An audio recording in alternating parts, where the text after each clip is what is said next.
e hoje a doutrina da Trindade. Estude, quem sabe agora nesse tempo aí de igrejas fechadas, de quarentena, você não possa usar esse material para estudar aí em grupos, com a sua igreja, enfim, use como você achar melhor, mas não deixe de aproveitar esses conteúdos aqui, tá bom? E a proposta dessas lives é justamente passar as doutrinas adventistas distintivas a limpo. Será que elas sobrevivem, né? Elas passam no teste da Bíblia e vamos usar a Bíblia e somente a Bíblia para mostrar como essas doutrinas realmente são bíblicas, ok? Vou pedir que o pastor Adriano faça a oração para começarmos. Vamos orar então, gente.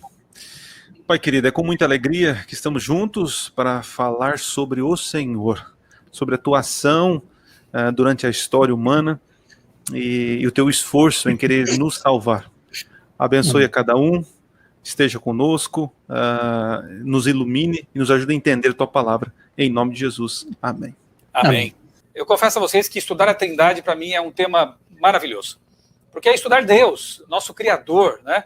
Nosso Redentor, enfim. É dos temas mais profundos e, como o diabo odeia esse assunto, porque ele odeia Deus, um dos temas mais distorcidos, infelizmente, na Bíblia. Nós dividimos em 3 blocos. Primeiro vamos tratar da Trindade de modo geral na Bíblia.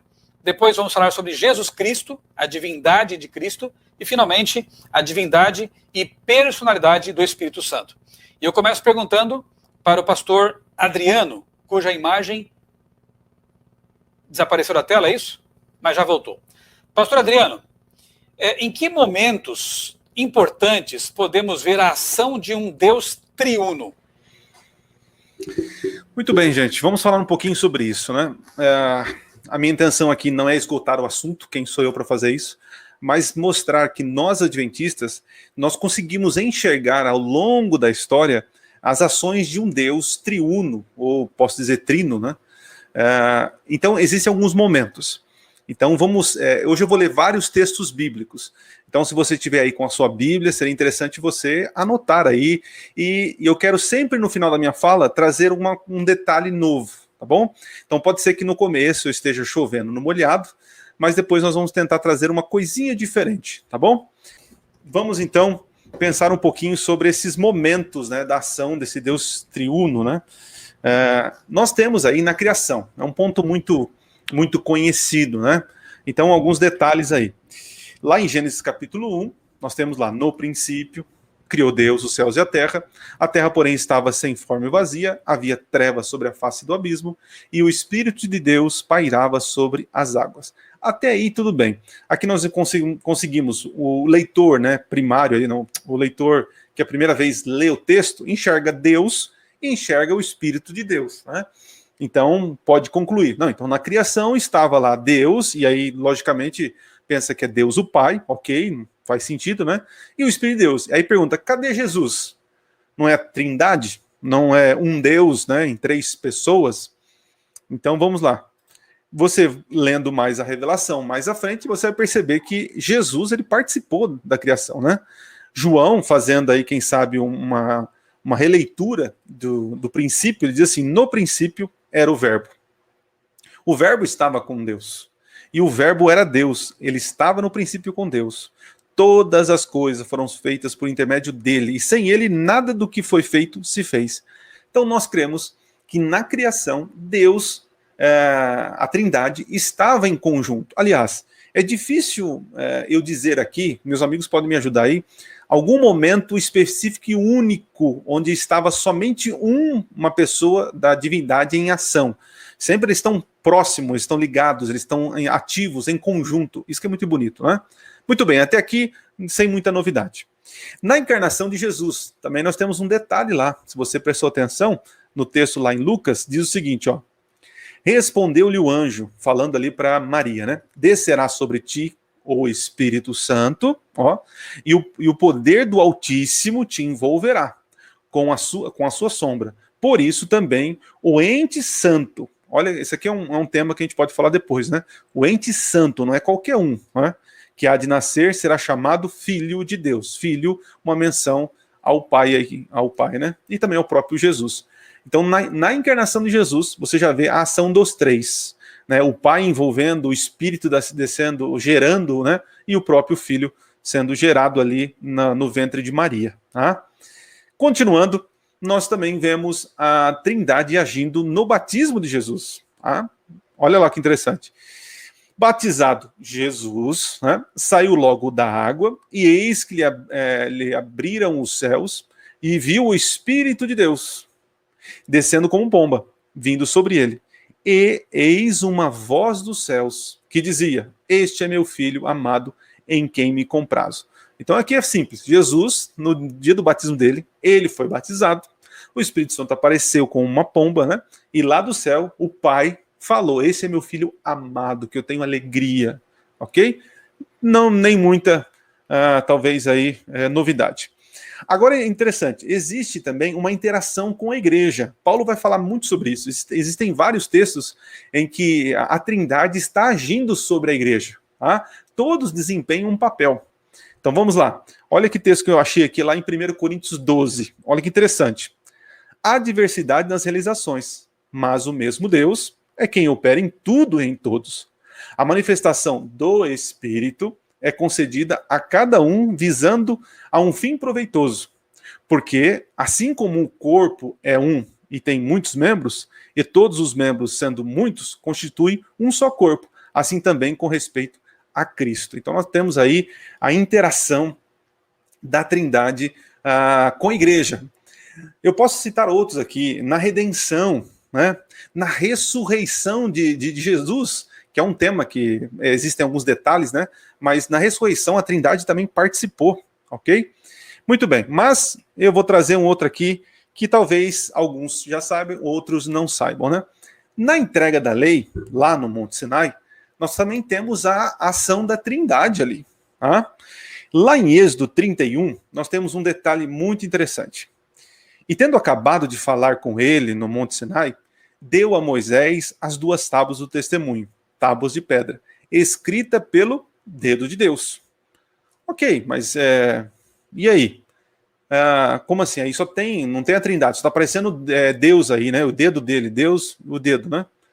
Mas quando você vai para João, você já começa a entender o seguinte: ninguém jamais viu a Deus, o Deus unigênito, né? O Filho unigênito ali, que está no seio do Pai, é quem o revelou. Nós sabemos que o Pai estava presente no Monte Sinai, mas quem quem se manifestou para Moisés ali foi o Filho, porque nunca ninguém aqui, segundo João, viu o Pai. Tá bom. Aqui nós temos então você está falando que o Filho estava no Monte Sinai, né? Jesus ele é eterno, ele é pré-encarnado, né? Antes da encarnação, né?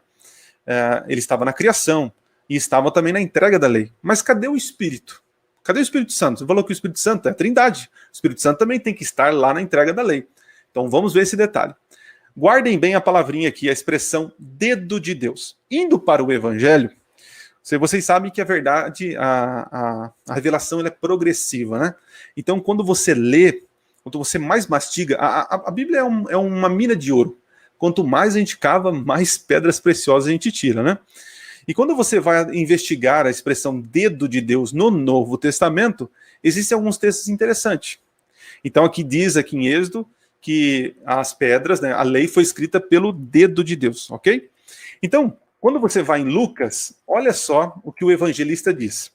Jesus dizendo: se, porém, eu expulso os demônios pelo dedo de Deus, certamente é chegado o reino de Deus sobre vós. O pessoal está falando assim, esse daí expulsa o demônio porque ele é o próprio demônio, aquela coisa toda, né? E aí Jesus fala, mas peraí, se eu expulso o demônio pelo dedo de Deus, certamente, gente, é chegado o reino de Deus sobre vós. Ok, nada de novo. Porém, quando você vai para Mateus, o evangelista também, ele dá um outro nome para o dedo de Deus. Se, porém, eu expulso demônios pelo Espírito de Deus, certamente é chegado o reino de Deus sobre vós. Então eu queria concluir aqui com vocês. Deixa eu interromper aqui. Nós podemos então claramente entender que existem vários outros textos, mas só de uma maneira simples aqui. Toda a ação da divindade, da Trindade, Deus, ele sempre está agindo sobre o ser humano para salvar o ser humano, está sempre junto e não está sozinho, não só está só o Pai, só o Filho, só o Espírito, todos estão agindo. Agora, esse detalhe do Espírito Santo aqui, o dedo de Deus, olha que interessante. Lá no Monte Sinai, o Espírito de Deus escreveu nas tábuas a lei. Agora, nessa nova aliança, Deus, agora o mesmo Espírito que escreveu em tábuas de pedra, ele agora quer escrever a lei no teu coração. Olha que coisa bonita. Cada um tem sua função e cada um desempenha o seu papel na salvação e na redenção. E hoje o Espírito está entre nós, escrevendo a lei do Senhor no nosso coração. É muito lindo.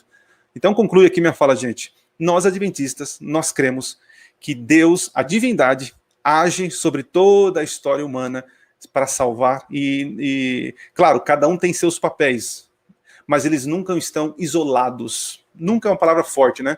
Mas dificilmente estão isolados em uma função. Sempre estão em boa companhia, né? Estão entre eles aí. É isso aí.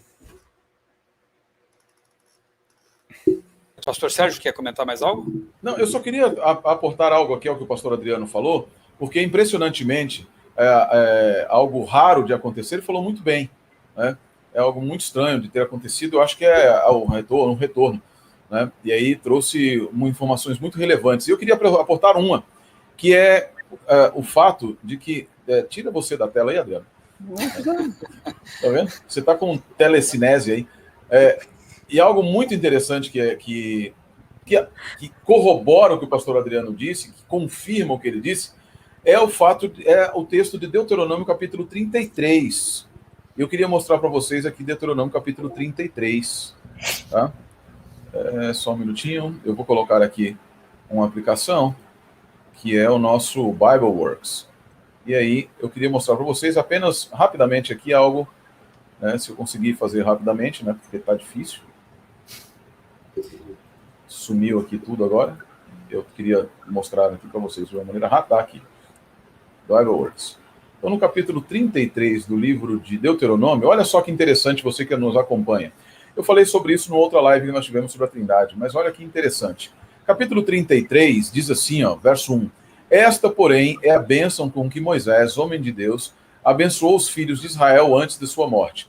Disse, pois, o Eterno veio de Sinai e lhe subiu de Seir, resplandeceu desde o monte Parã e veio com 10 milhares de santos. À sua direita havia para eles o fogo da lei.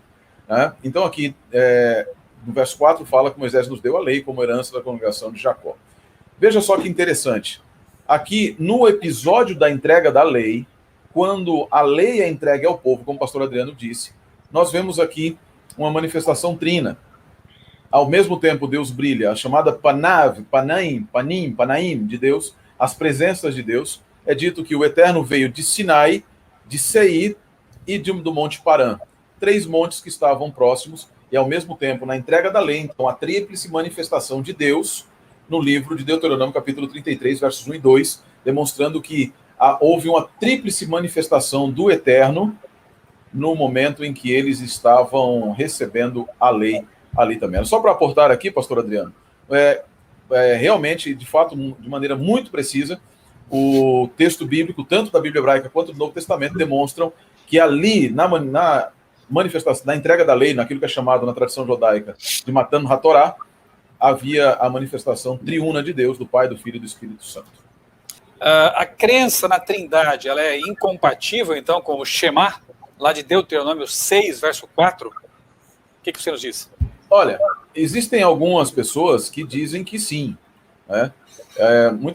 Algumas pessoas até utilizam isso, dizendo, olha, é impossível, porque a Bíblia diz lá, Shema Israel, Adonai Eloheinu, Adonai Errad, e esse Errad, as pessoas dizem, ali diz, ouve Israel, o Eterno é um, o Eterno nosso Deus é um. De fato, o hebraico não tem verbo de ligação, então não existe o verbo ser, o verbo é. Aquele ali no hebraico não vai aparecer em lugar nenhum. Então nós vamos ter, que poderia ser traduzido por Eterno, é um. E aí, geralmente o pessoal utiliza, nós que cremos na Trindade, acredita, não, mas ali o um, ali o errad, tem a ver com unidade composta, diferente de Yahid, que quer unidade simples.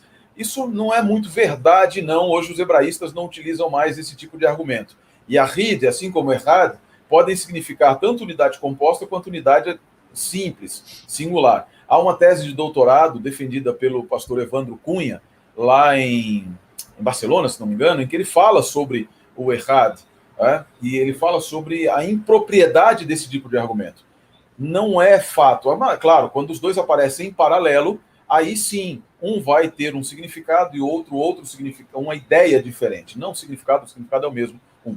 Não obstante, mas, porém, todavia, o termo errad também pode ser usado adverbialmente, e ele pode significar somente, apenas. E aí eu vou colocar para você aqui novamente, para vocês aqui, mais uma vez, o nosso amigo BibleWorks. Eu até faço alguns PowerPoints algumas vezes, mas eu prefiro conteúdo do que coisinha bonitinha. Né? Fica esnobando a gente com esse BibleWorks aí. Eu fico mesmo. Você fica me esnobando com esse seu monte de coisa aí. E eu vou mostrar então aqui para vocês o BibleWorks, mais uma vez. É aqui o texto do Shema, que diz aqui, por exemplo, na King James, ouve, ó Israel, o Eterno é nosso Deus, o Eterno é um. Mas olha que interessante, a nova Bíblia de Jerusalém diz, ouve Israel, Adonai, nosso Deus, é um, e é o único, is the one, the only, é o único Adonai, o único Senhor. E aí mais adiante nós vemos em Bíblia em português, corrigida e fiel, olha que interessante, as Bíblias foram bastante precisas aqui. Ouve Israel, o Eterno nosso Deus, é o único Senhor. A revista atualizada, é o único na revista, na português corrente. E aí, na King James atualizada em português, chamar, ouve a Israel, Adonai, o nosso Senhor, é o único Deus. O que muda nesse sentido? A ideia do Shema não é contrapor a dinâmica interna, nem apresentar a dinâmica interna da divindade. Não é apresentar a dinâmica interna da divindade e dizer que ele é um ser monolítico, mas apresentar que no contexto de Israel jamais poderia aceitar outro Deus como sendo o seu Senhor. Percebe? Não está preocupado com o número. Não, ele não está preocupado em Deus ser 1, ser 2, ser 3, 4, 20. Deus ser. Mas está preocupado em dizer para Israel que não existe fora da divindade de Israel outra divindade qualquer. Não há conotação ontológica, não é uma conotação ontológica. Aqui é preciso fazer uma diferenciação. A Bíblia, pouquíssimas vezes, nos faz declarações sobre o ser de Deus no sentido ontológico. Ele vai dizer que Deus é amor, mas mesmo Deus é amor está relacionado à economia. Ou seja, não é economia no sentido de dinheiro, tá? Economia, na linguagem teológica e filosófica, nos diz a respeito da revelação. Então, na revelação, Deus se revela como amor, Deus se revela como justiça, e ele se revelou, como o pastor Adriano demonstrou, de maneira trina, de maneira triuna. O Shema, de maneira nenhuma, milita contra a representação de Deus, a apresentação de Deus para o seu povo como único Deus, como sendo a composição de mais de uma pessoa, de 2 pessoas, de 3 pessoas dentro da divindade. O que ele diz é, vocês devem me reconhecer como o único Senhor de vocês. Lembre-se que Deuteronômio 6,4 está no contexto de Deuteronômio 33, que eu acabei de mostrar, de Êxodo 31, que o pastor Adriano acabou de mostrar também, da entrega da lei. Se eles ali viram e consideravam o Eterno como Adonai, o meu Senhor, que é um substantivo coletivo, plural coletivo no hebraico, eles fatalmente iriam entender que o Shema não excluía a dinâmica interna e não se relacionava com a dinâmica interna da divindade. O que eu quero dizer para você aqui? Não use aquela ideia de errad com plural composto e arrid com singular e etc. A grande diferença semântica entre os dois, a diferença semântica, de fato, nesse sentido, é que não é que ele indica, é que errad permite, assim como Yahid em outras situações permite. O contexto é que vai determinar se errad ali permite a noção de composição ou se Yahid não o permite. No nosso contexto específico, não há nenhuma dessas ideias. A ideia aqui é, diante das nações que existem, Deus é o único Senhor de Israel. Por isso, não há discussão trinitariana no texto. A discussão é de idolatria. A discussão é idolatria versus monolatria. Monoteísmo versus politeísmo.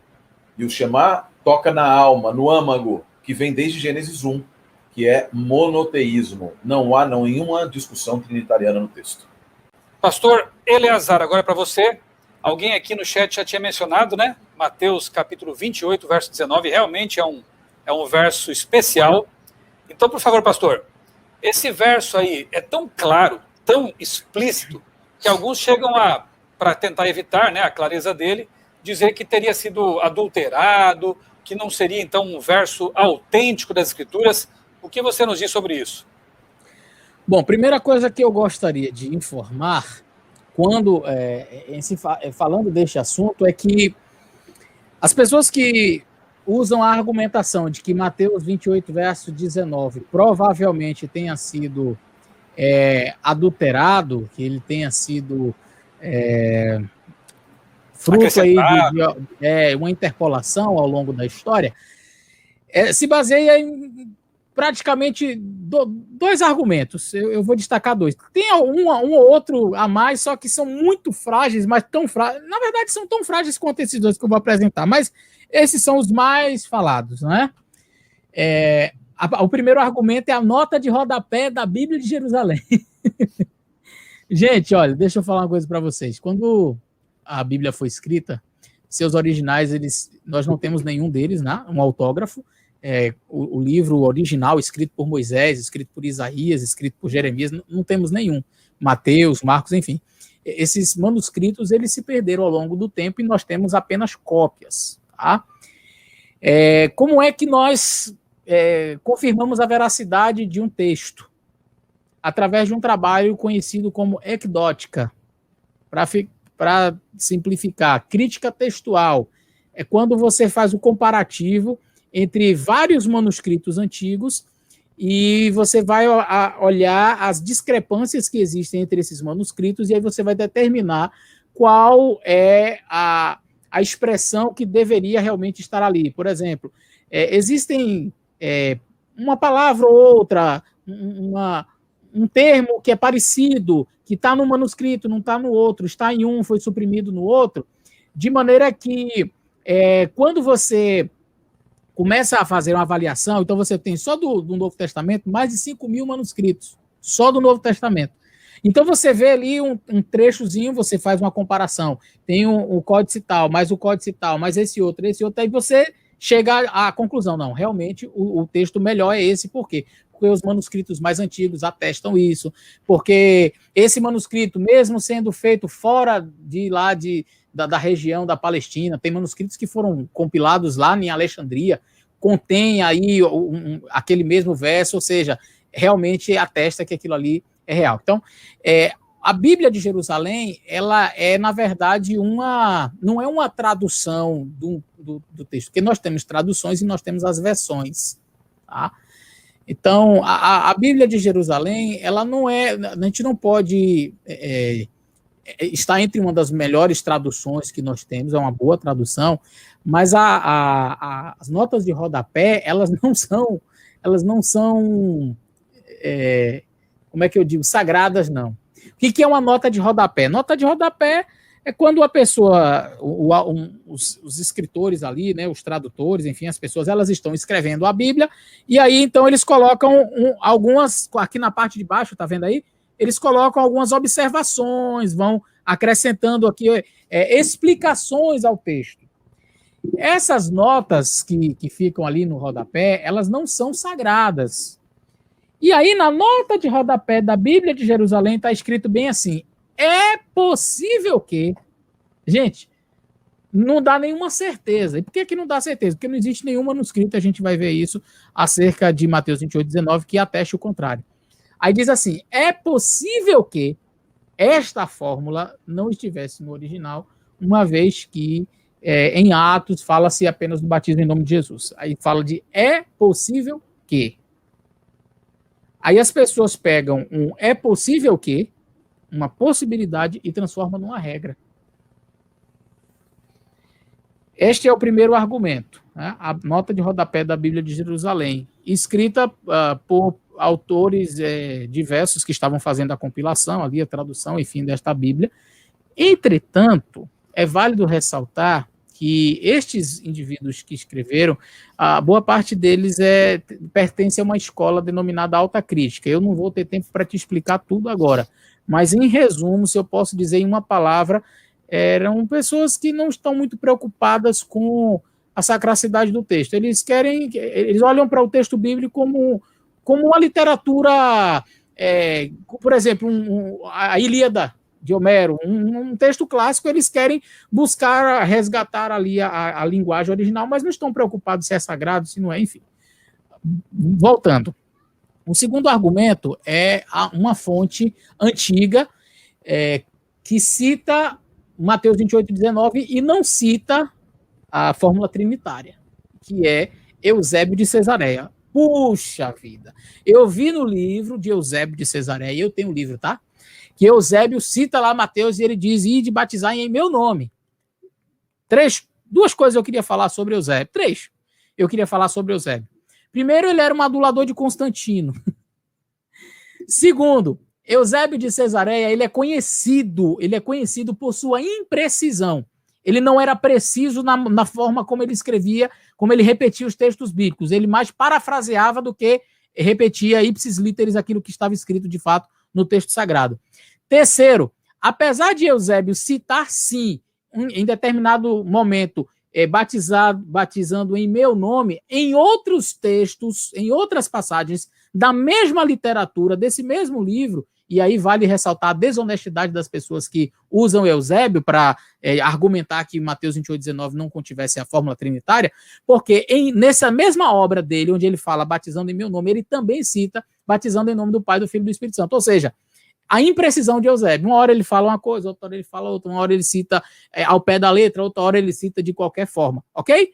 Então, se Eusébio não pode ser fonte, se Eusébio é uma fonte tão fidedigna assim, porque ele citou sem falar a fórmula trinitária, por que você não cita Eusébio também quando ele cita a fórmula trinitária, batizando em nome do Pai, do Filho e do Espírito Santo? Então, essas duas argumentações são extremamente fracas, mas eu queria falar para vocês que eu já queria até fazer um desafio. Eu fiz isso num vídeo que eu realizei aqui no meu canal, o canal Fala Sério Pastor, você pode acompanhar lá, Mateus 28:19, é autêntico, então você pesquisa lá e você vai ver. Eu fiz um desafio, eu vou lançar o desafio aqui também. Eu estou dando R$500, R$1.000 para quem me mostrar o manuscrito, tá? Um códice anterior aos que eu vou mostrar aqui agora, e que não contém a fórmula trinitária em Mateus 28, verso 19. Então, quando você começa a analisar, porque alguns dizem assim, mas nos manuscritos antigos não tinha a fórmula trinitária. Eu digo, você já viu os manuscritos antigos? Não, mas eu li em algum lugar. Para de ser papagaio de internet. Repetir o que outros falaram na internet não vai te ajudar. Você precisa ir à fonte. E quando você vai à fonte, aí você vai observar que, de fato, as coisas não eram bem assim. Eu quero compartilhar com vocês, eu vou mostrar para vocês aqui Deixa eu ver se eu consigo... aqui agora. Eu vou compartilhar aqui com vocês. Não sei se vocês estão conseguindo ver, está dando para ver aí, Excelência? Pronto, vou tirar as outras imagens aqui para ficar que nem o Adriano, assim, um negócio bonitinho. Pronto, aí. Eu vou apresentar primeiro para vocês o Códice Aleph, ou o Códice Sinaíticos. O Códex Sinaíticos é considerado um dos manuscritos mais importantes do Novo Testamento, dada a sua qualidade e a sua antiguidade. É um manuscrito muito antigo. Ele é eu estou com a foto aqui de Mateus, capítulo 28, circulei aqui para vocês, e o verso 19. Eu aumentei aqui. Esse manuscrito aqui é um manuscrito uncial, tá? O que é um manuscrito uncial? É um manuscrito que foi escrito todo em maiúsculo. Ele foi escrito todo em maiúsculo e numa escrita que é chamada scriptum continuum, ou seja, não existe separação entre as palavras. Você vai perceber que elas são todas grudadas. Você vai perceber nesse texto aqui, olha, a partir daqui, eu não sei se dá para ver o mouse onde eu estou passando. Como é que eu faço para que... Eu queria fazer igual o Adriano mostrando com laser point ali, mas eu não sei fazer, não. Será que eu vou ver aqui se eu consigo aqui apontar? Pronto, tá dando para ver com laser point aí? Ok. A partir daqui, ó, desse B, aqui tem o bet, tá? Você vai ler aqui, olha, B, eu estou transliterando para o português, tá? Vou colocar aqui a tradução aqui embaixo para ficar mais fácil. Aqui é o grego, ó. Você vai ter aqui o B, o beta, alfa, pi, tal. Então aqui, ó, baptizontes, esse C aqui é como S final no grego, tá? Baptizontes autus esto honomatu patros, Kaitu ruio, kaitu hagio pneumatos. Está escrito exatamente, batizando-os em o nome do Pai, Patros, Kaitu ruio, e do Filho, Kaitu hagio pneumatos, e do Espírito Santo. Então, esse aqui é um dos manuscritos mais antigos, ele pertence ao 4º século da era cristã. Ok? Então, nós temos esse outro aqui, o Códice Washingtoniano. Olha aqui, um códice bem antigo. Eu separei aqui a foto para que vocês pudessem ver. Tá vendo aqui, olha? Baptizontes, o mesmo texto. Autus, esto, onomatu, patros. Kaitu hagio pneumatos, batizando-os em nome do Pai, do Filho e do Espírito Santo. O Códice Alexandrino, ele é do 5º século, mas ele segue o texto do 3º século, tá? Esse daqui, ele é muito antigo também. E está lá a mesma coisa. Eu separei. A página anterior é onde tinha a página, onde tinha o início desse verso. Então eu peguei só a parte do os em diante, né? O batizando-os, esse autos-os, seria em nome do Pai, do Filho e do Espírito Santo. A parte batizando-os ficou na página anterior, mas está aí a fórmula trinitária. Se você tiver interesse no manuscrito inteiro, eu posso te mandar. Nós temos aqui o Códice Vaticanus, do 4º século, que segue o texto alexandrino do 2º século. Aí eu fui mostrar isso aqui para uma pessoa, e ela disse bem assim, tá vendo aí? Tá vendo aí? Foi adulterado mesmo, isso aí é do Vaticano. Você não pode confiar num negócio desse. Aí dizia um professor meu, a ignorância é atrevida. O códice não foi feito pelo Vaticano, ele está guardado no Museu do Vaticano e por isso ele recebe esse nome. Não é porque foi o Vaticano que fez ele, não, até porque nem existia Vaticano no século II, no século IV, tá? Mas vamos lá, ele está no Museu do Vaticano e por isso ele recebe esse nome. Esse códice aí você vai ver normalmente, baptizontes autus esto onoma, do mesmo jeito, tá? E aí eu separei aqui, ó, pneumatos, o Espírito Santo. Ele vai aparecer em outras versões antigas também. Eu vou parar de compartilhar aqui a minha tela com vocês para terminar, então, essa minha pequena explanação. Vocês perceberam que nos manuscritos mais antigos, nós encontramos claramente a fórmula trinitária. Aí uma pessoa argumenta da seguinte forma, mas no texto mais antigo que esse não tinha. É simples, muito simples resolver o problema.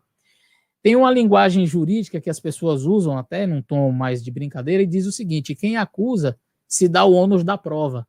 Então se você diz que tem um manuscrito mais antigo que esse, que não tem a fórmula trinitária, é simples, é só apresentar o manuscrito.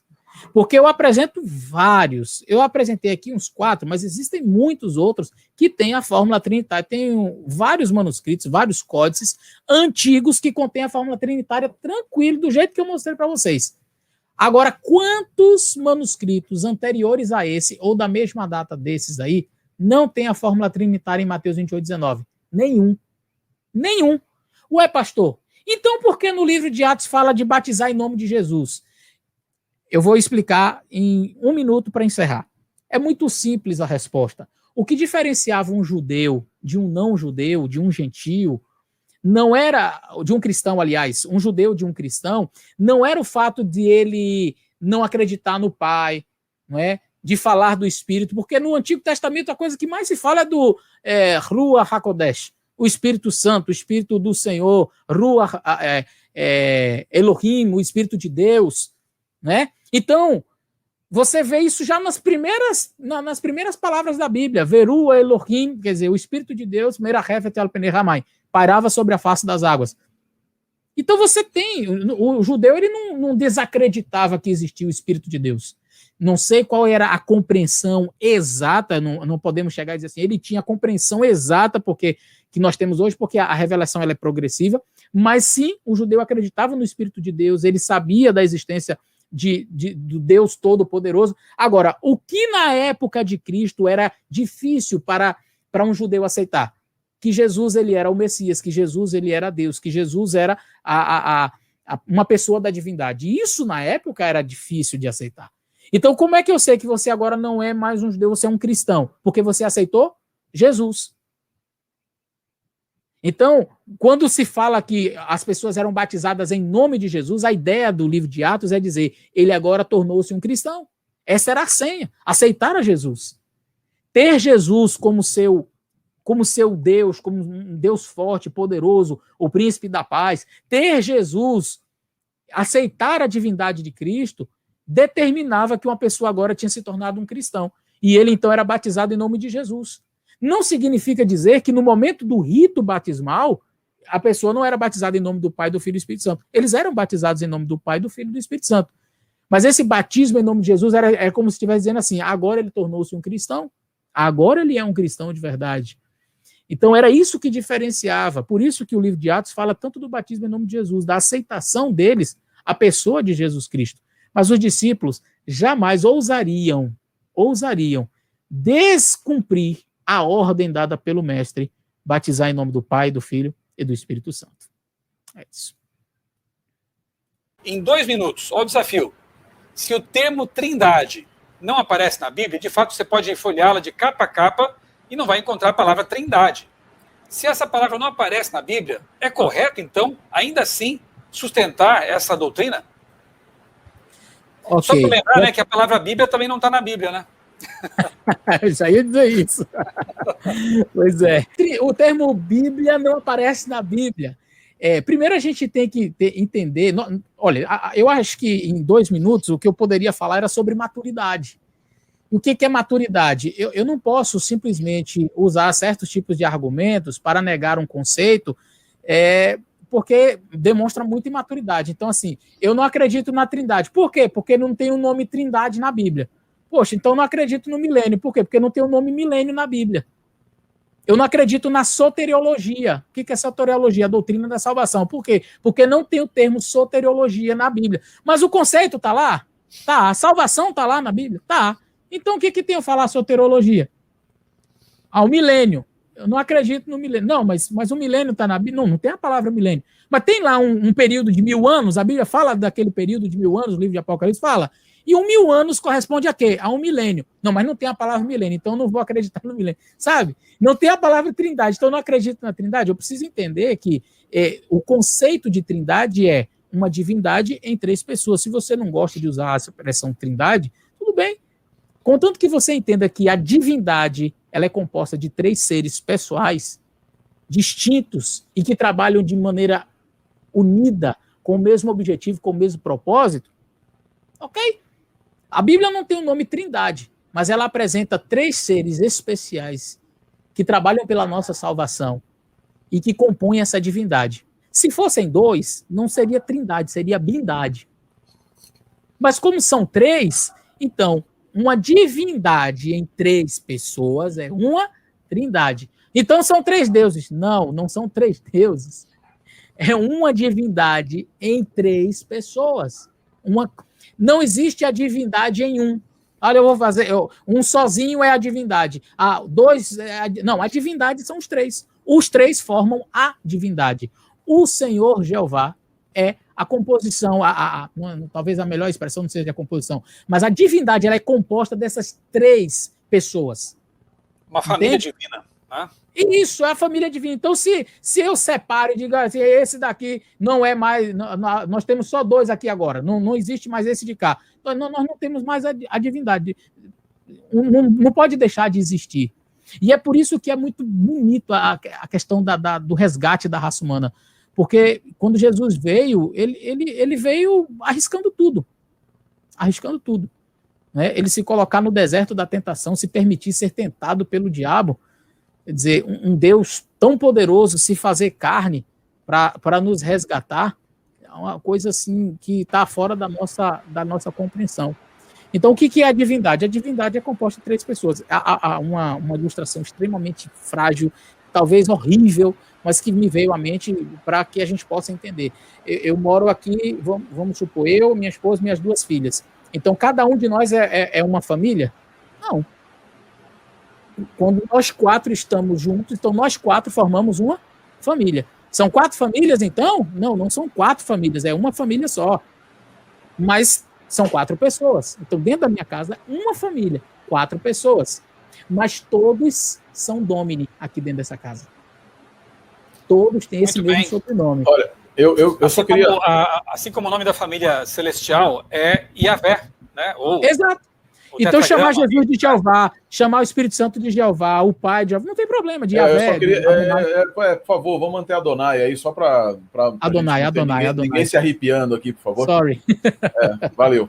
E aquela outra ali das testemunhas que vocês usaram ali agora, nessa daí não dá nem para falar, porque essa daí é a pior pronúncia que existe do nome.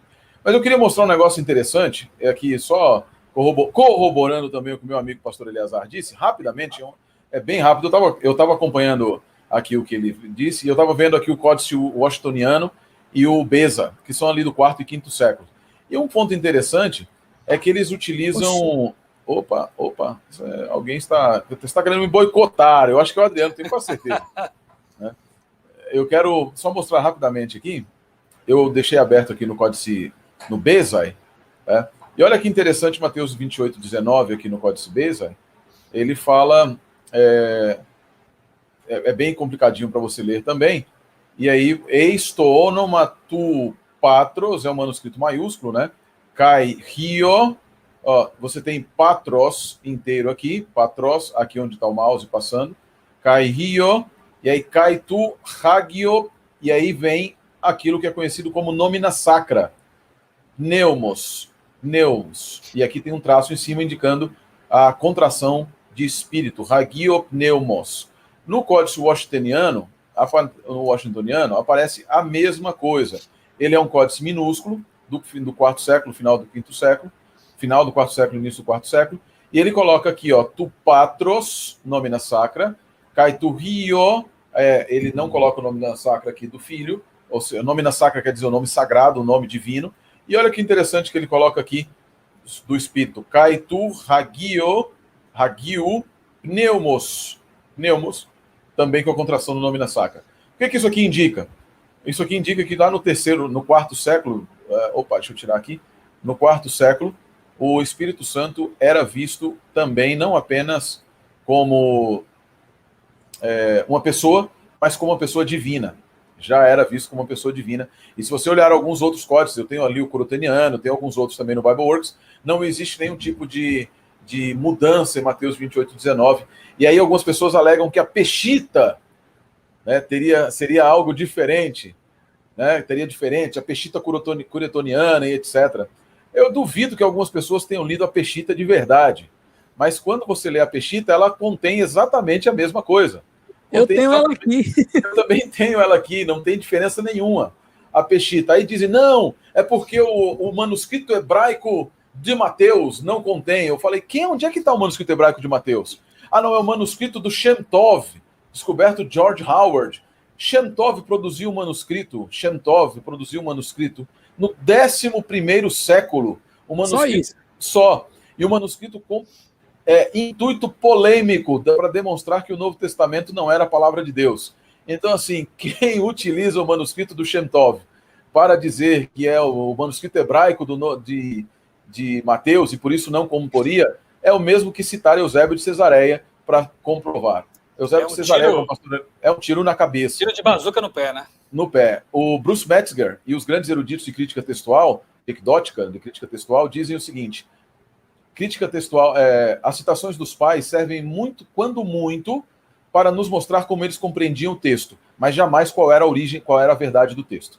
Eles não podem ser utilizados porque citam de memória, de qualquer texto. Vamos nessa, eu já falei bastante. Vamos lá, ok. Então, no segundo bloco, nós vamos tratar mais especificamente de Jesus, né? O primeiro bloco, você percebeu, foi uma vista geral da Trindade na Bíblia. Agora, o segundo bloco sobre Jesus, e a primeira pergunta vai para o pastor Sérgio. Isaías 9:5 deve ser lido como Pai da Eternidade ou Meu Pai é Eterno, pastor Sérgio? Vamos lá. Nosso hebraísta. Vocês que estão aí agora com o poder também, coloca enquanto eu abro aqui o texto bíblico, coloca aí, por favor. Não, eu nem me atrevo mais a mexer nos comandos aqui. Eu não consigo fazer tudo ao mesmo tempo. Eu sei que vocês acham que eu sou multitarefa. É para fazer o quê, Excelência? Coloca aí a minha imagem só, não a do Adriano. A do Adriano tira, já remove o Adriano, por favor. Segunda-feira eu vou ligar para o pastor Agnaldo, vou falar essa mesma coisa para ele. Remove o Adriano. Entendeu? Da turma A, né? Da turma A, exatamente. Entendeu? A propósito, falando nisso, um grande abraço para o pastor Fábio Campos, o nosso querido, amado September 11, piada interna aqui, que o pastor Adriano e eu ele está assistindo hoje também. Tá? E jamais mudará o nome, será sempre para todos carinhosamente conhecido como September 11. Né? Com certeza. Então, o texto hebraico, ele diz algumas coisas fantásticas a respeito do menino que nasceria. E esse menino que nasceria, ele é chamado de pai, por alguns nomes maravilhosos que eu vou colocar aqui para vocês no texto hebraico para vocês aqui. O texto, na verdade, de Isaías 9, capítulo 9, verso 5, que diz, em português, diz, porque um menino nos nasceu, um filho se nos deu, e o principado está sobre os seus ombros, e se chamará o seu nome, maravilhoso, conselheiro, Deus forte, Pai da eternidade, Príncipe da paz. Essa declaração maravilhosa, messiânica, ela tem sido desafiada por muitas pessoas que não creem em Jesus como Messias, e mesmo por antitrinitarianos, que não conseguem enxergar aqui a ideia de que ele é o Pai da eternidade, o Pai eterno. Primeiro, antes de mais nada, alguns dizem que aqui, na verdade, é que ele chamará o nome de Deus, mas o texto hebraico não permite isso, porque, na verdade, Vaikra Shemo, essa expressão que está aqui, que eu vou marcar aqui para vocês, Vaikra Shemo, quer dizer, ele, seu nome será, e ele chamará seu nome, ou ele será chamado pelo nome, tá? Vaikra Shemo, ele é a ideia, então, de que ele está aqui, o seu nome seria, e aí vem vários atributos que compõem o nome dessa criança. Não são vários nomes, mas um único nome. O primeiro dele, Pelé, que é maravilhoso, né? O conselheiro, o conselheiro maravilhoso. Yoetz, tá? Yoetz é aquele que é conselheiro, Pelé Yoetz, aquele que é conselheiro. El Gibor, o Deus poderoso. E aí vem a expressão que nos interessa, Aviad. Se nós separássemos aqui, se fosse separado ou fosse junto, nós temos aqui a expressão Av, mas com o pronome da primeira pessoa, meu pai. Meu pai, e aí vem a questão, meu pai é eterno ou meu pai eterno? Para que fosse meu pai é eterno, a construção deveria ser com um Maikef, ou seja, com esse mesmo sinalzinho que está aqui. Tá? Aviad quer dizer meu pai eterno. Na melhor tradução não seria também pai da eternidade, mas meu pai eterno. Meu pai eterno. É como uma expressão dizendo de ser maravilhoso, pelo fato dele ser maravilhoso, ele seria chamado pelo nome de meu pai eterno. Quando nós nos referimos a ele, nós nos referiríamos como o seu nome. O seu nome seria Pele Yoetz, maravilhoso conselheiro, El Gibor, Deus poderoso, o Deus que é um herói, Aviad, meu pai eterno, Sar Shalom, príncipe da paz. Em outras palavras, a melhor tradução aqui, de maneira rápida, de maneira muito simples, muito tranquila, é meu pai eterno. Não o meu pai é eterno, ou o pai é da eternidade, ou seu pai é da eternidade, ou coisa parecida. Verbo de ligação, novamente, não está no hebraico, porque não existe um verbo de ligação no hebraico, mas a estrutura semântica, sintática do texto, nos convida a entender aqui que este quádruplo nome, que ele é conselheiro maravilhoso, Deus forte, meu pai eterno e príncipe da paz, são nomes pelos quais ele seria chamado. E chamado por quem? E é exatamente isso que o texto diz. Vaikra Shemo, um único nome. Vaikra Shemo. É a ideia de Deus também. Deus é chamado por um único nome. Hashem. Hashem é conhecido por um único nome, mas é também conhecido por 72 nomes. Hashem, o Eterno, é conhecido por Adonai, por Hashem, por Adonai o tetragrama, por Elohim, por Elohim, é conhecido por El Gibor, também no próprio texto. no texto de Isaías, ele é conhecido por Elohim, por Elohá, ele é conhecido por Pelé, em outros lugares também, em outras palavras. Esta criança compartilha uma característica de Deus, que é o fato dela ter múltiplos nomes que indicam e são chamados, são utilizados em momentos específicos, isso eu acho maravilhoso, relacionados com a experiência daquele com quem ele está se relacionando. Por exemplo, no caso de Deus, no caso da divindade como um todo, Moisés chega diante de Deus e diz assim, mas quem é tu? Qual é o teu nome? Quem tu és e qual é o teu nome?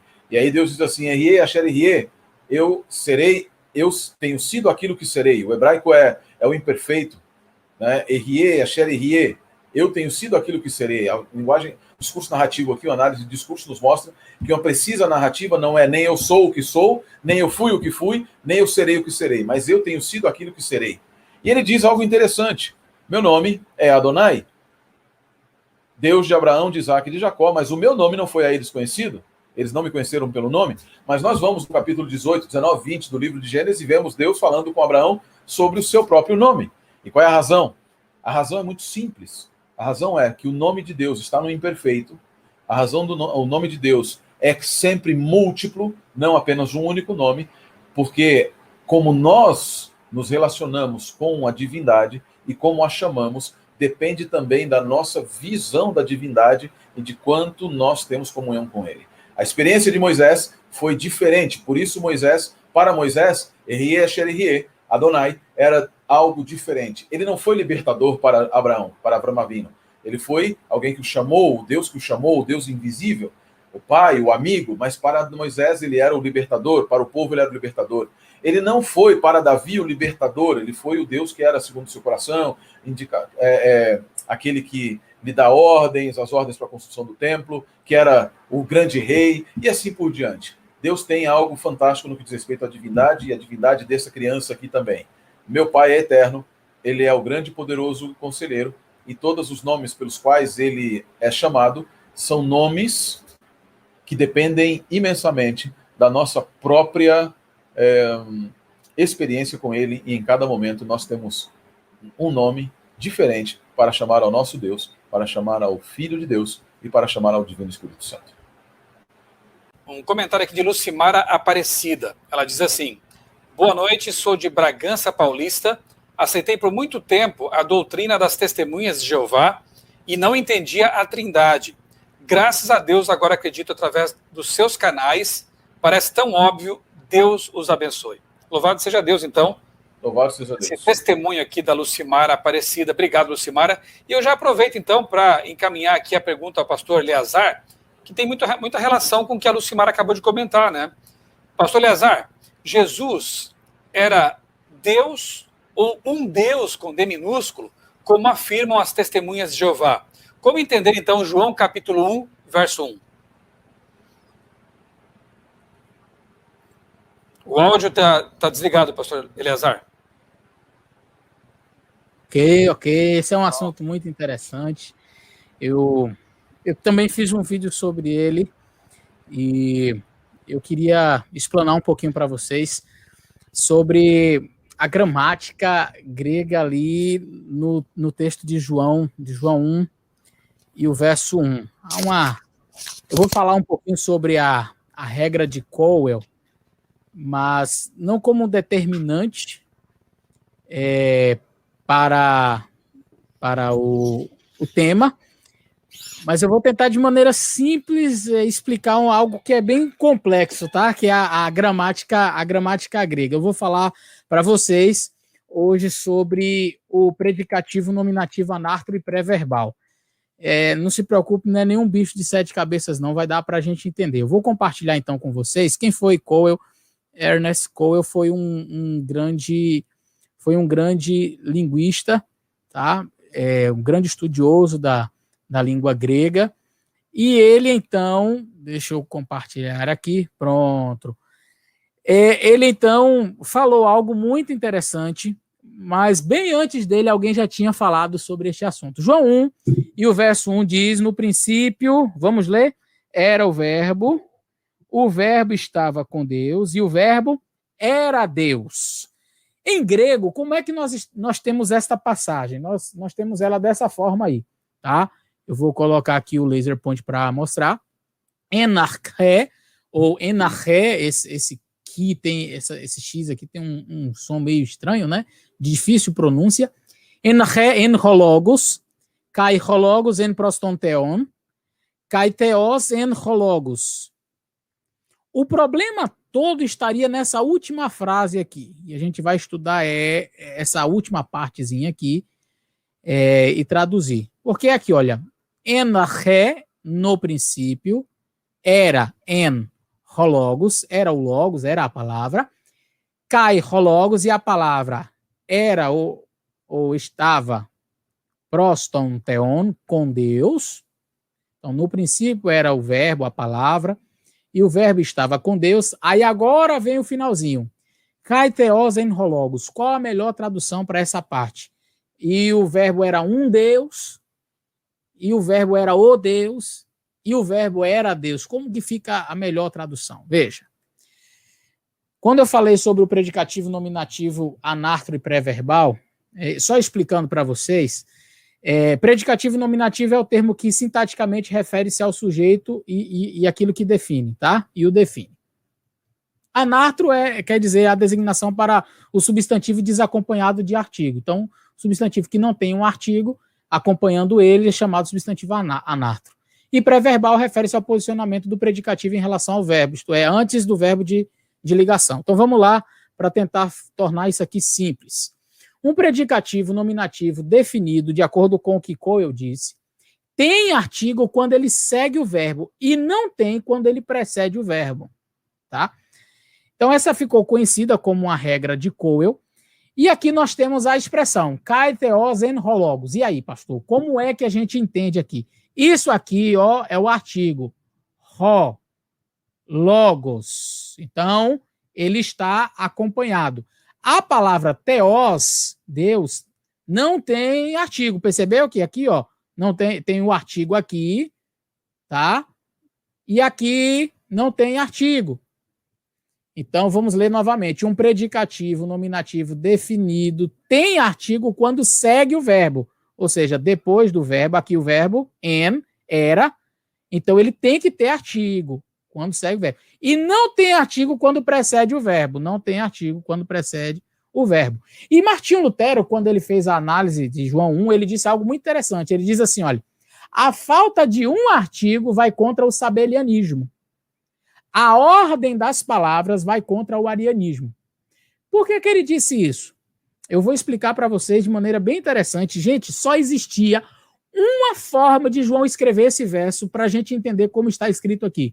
Só existia um jeito, não tinha dois. Se ele escrevesse... Ah, pastor, por que aqui está desse jeito? Olha, rologos.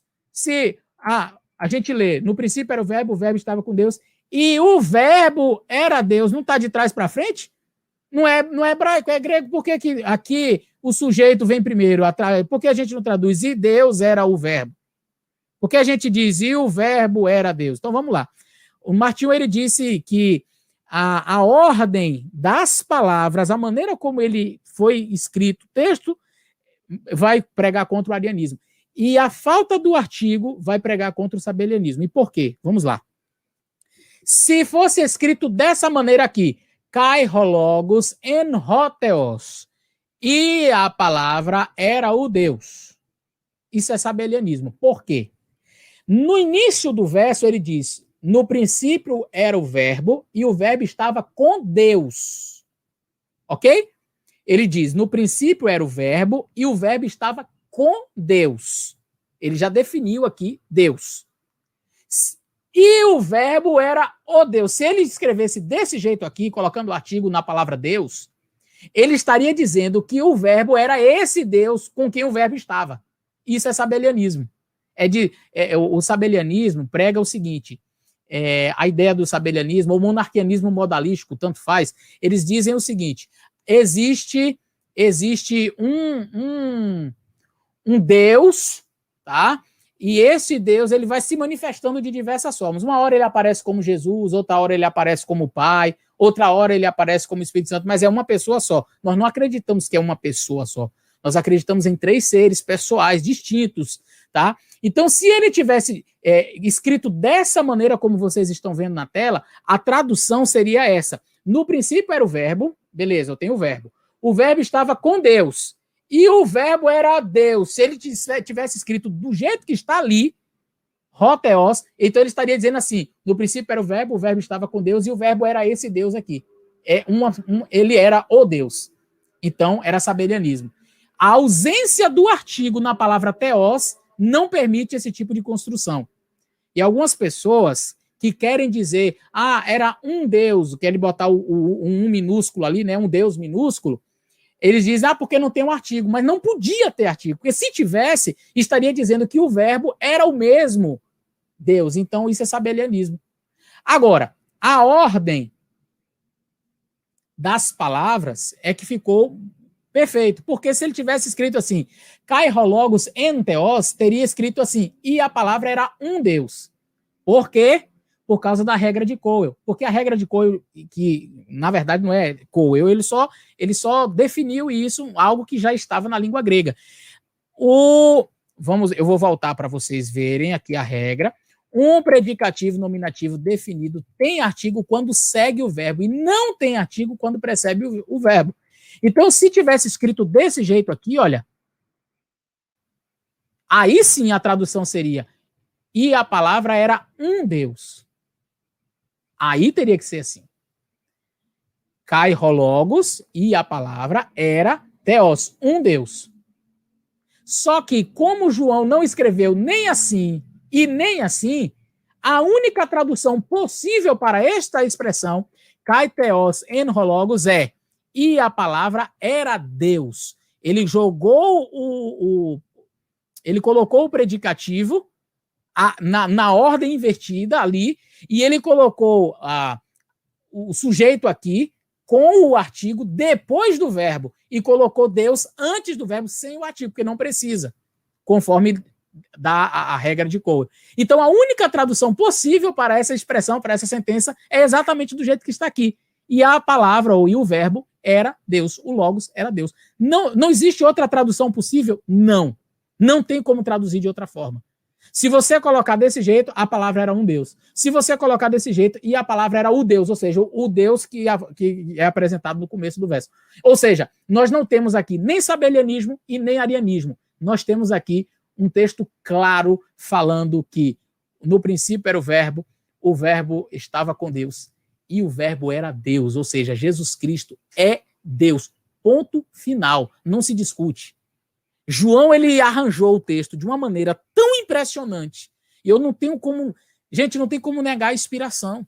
É impressionante como Deus guiou estes homens para até na maneira como ele foi escrever, colocando a palavra com o artigo numa posição correta depois do verbo, a palavra sem artigo, predicativo, sem o artigo, antes do verbo, justamente para que a tradução única e possível fosse essa. Então, quem dá outros tipos de traduções, era um Deus, e bota Deus minúsculo e aquela coisa toda, não conhece a língua grega, é simplesmente isso. Coisa para... Achei aí, agora, não sei se é Eleazar ou o pastor Sérgio que está no comando aí da nave, se puder me colocar na tela cheia aí. Aqui, ó, eu tenho a minha... Olha lá, Adriano fica mexendo. Vamos lá, estou esperando aí me colocar na tela cheia aí. Rapaz, tá difícil aqui, hein? Já que nós mencionamos os amigos testemunhas de Jeová, né? Aqui está a tradução Novo Mundo, que é dos testemunhas de Jeová, né? E aqui em João, capítulo 1, verso 1, não sei se vai dar para ver, porque a letra é bem pequena aqui, ali, ó. No princípio era a palavra, e a palavra estava com Deus, e a palavra era um Deus de minúsculo, né? E veja, mesmo eles admitem que colocaram ali um interpolado, né? Acrescentado entre colchetes, né? E colocar aqui Deus com D minúsculo, lamentavelmente, acaba sendo uma heresia, porque como o pastor Eleazar brilhantemente explicou, valendo-se aí do grego, né, da língua original do Novo Testamento, ali não há outra forma de entender a não ser que o verbo realmente, logos, é Jesus, e aquele texto está colocando Jesus como sendo Deus. Pastor Adriano. O ponto interessante, sim, pastor Michel, só rapidamente, um ponto bastante interessante a esse respeito, é que dentro da cultura judaica daquele período circundante, você vai ter Filo de Alexandria utilizando a expressão logos e dizendo que logos é um dos atributos divinos, é uma das manifestações. Ele fala lá do Creatione Mundi, por exemplo, ele diz o seguinte, que Deus, por ser matéria pura, não pode tocar o mundo para fazê-lo existir. E aí, claro, utilizando linguagem filosófica e tal, mas perceba como no mesmo contexto ele dá uma linguagem parecida com a linguagem de João. Ele diz então que como é que Deus cria o mundo?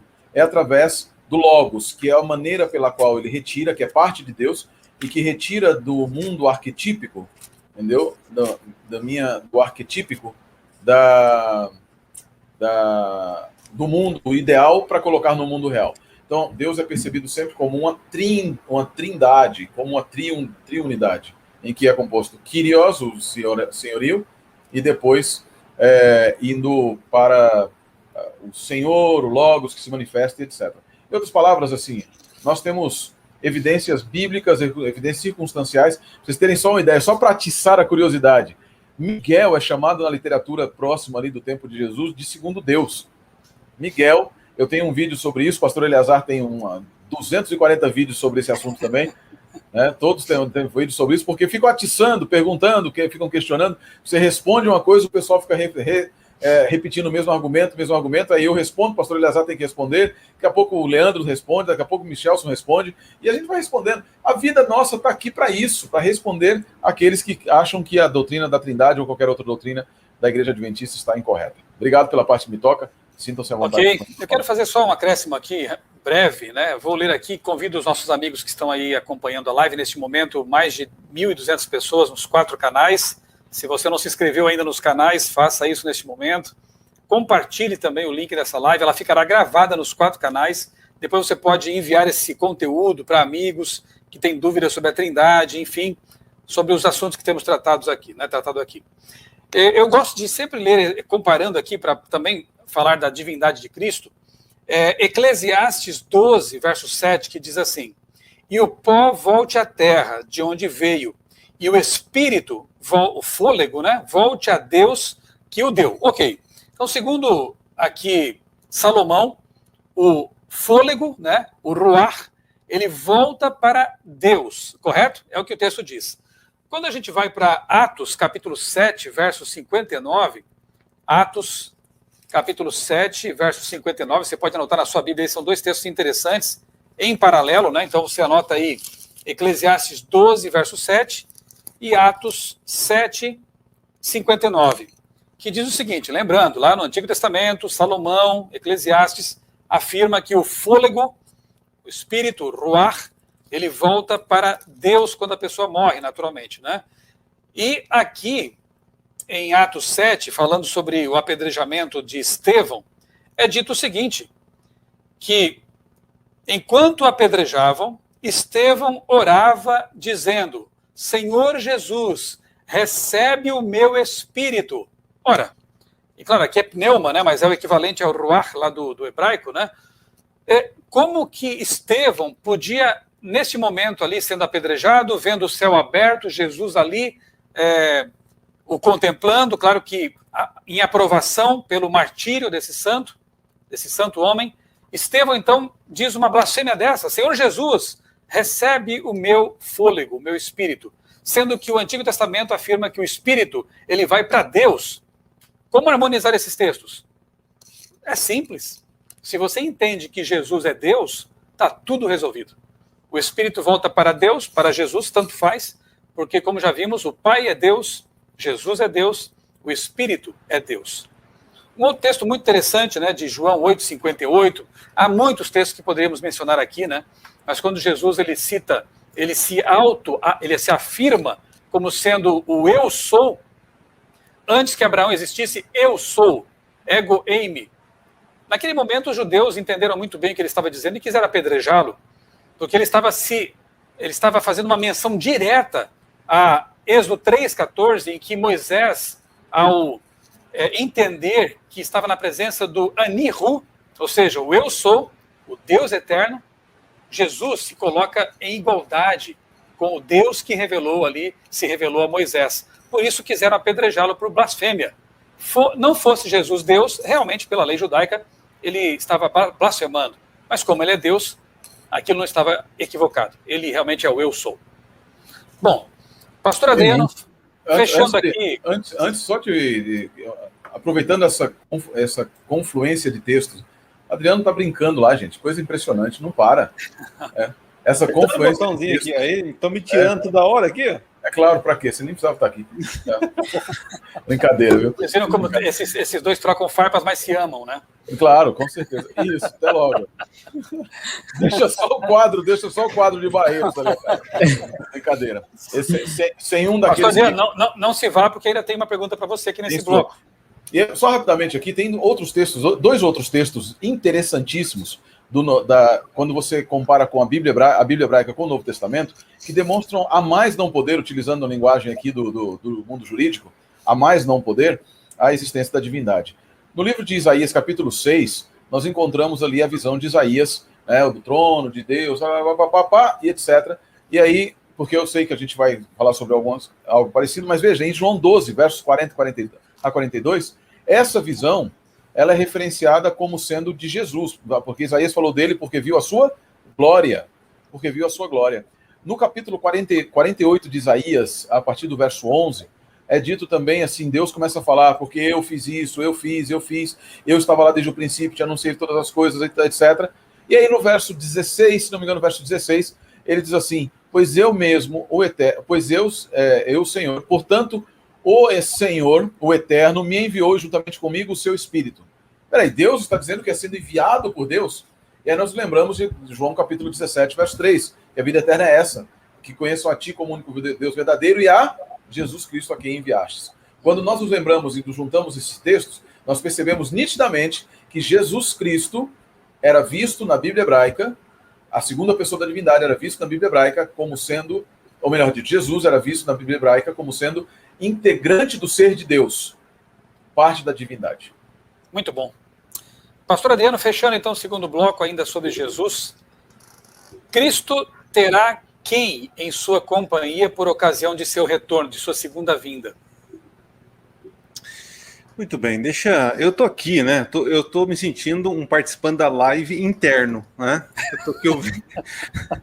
E tô vendo os comentários aqui, e eu queria falar assim com muito carinho para você que está aqui assistindo e realmente nega, não crê na Trindade, é um direito teu, né? Só que assim, tem pessoas procurando respostas, querendo de alguma forma entender o eterno. Querido, você não entende nem como funciona um celular, mas você usa ele. Você não entende como funciona a internet, mas está aqui participando. Então não queira usar os mesmos argumentos, ter os mesmos argumentos em favor de Deus, da crença da Trindade, né? Porque, querido, entender o eterno,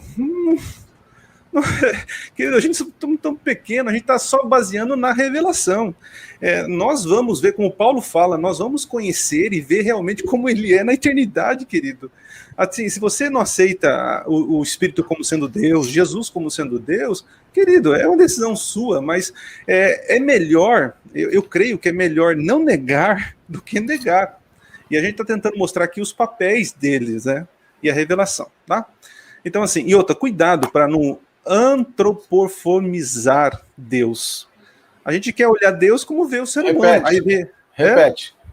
Antropomorfizar. Não deu. Antropomorfizar, né? Antropomorfizar. É um trava-língua. Beleza. Eu vou sair depois dessa. Antropomorfizar a Deus. Você quer olhar aí os outros falam assim, mas Deus fez nós em mais semelhança. Mas, querido, será que é forma física? Então falta conhecimento, né? Deus não está falando de forma física ali, entende? Então, assim, fica complicado, ok?